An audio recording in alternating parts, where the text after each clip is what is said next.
साल 2003 और 2004 में जापान के लोगों ने सुसाइड करना शुरू किया था और इसी वजह से सरकार भी बहुत परेशान थी।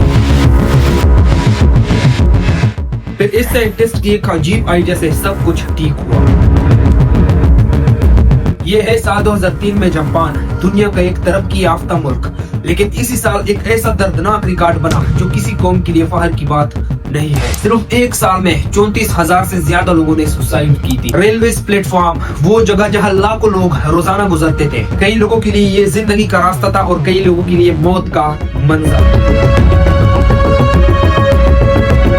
फिर इस जापान साइंटिस्ट ने सरकार को मशवरा दिया कि बाहर स्ट्रीट लाइट्स को बिल्कुल खत्म करें और इनकी जगह ब्लू एलईडी लाइट्स को इंस्टॉल करें। सरकार ने इसी मशवरे पर अमल किया और जापान के हर मार्केट, हर रेलवे स्टेशन पर ब्लू लाइट्स लगा दिए गए।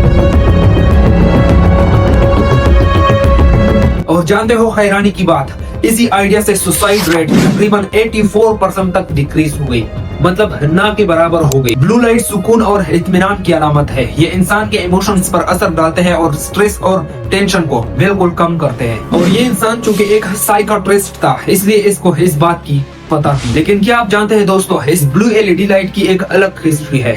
पूरी 30 साल लगे थे इस ब्लू एलईडी लाइट को बनाने में और आखिरकार साल 1993 को ये इजाद हुआ। जिस शख्स ने इस ब्लू एलईडी लाइट को इजाद किया था उसको सिर्फ 10,000 रुपए का इनाम मिला था उस वक्त, लेकिन बाद में फिर उसको नोबेल प्राइज भी मिला। फिर क्या आप जानते हैं दोस्तों, इस ब्लू एलईडी लाइट के पीछे राज क्या छुपा है? आइए समझते हैं। साल 1962 को रेड एलईडी लाइट तैयार किया गया, उसकी कुछ ही साल बाद ग्रीन एलईडी लाइट भी तैयार किया गया।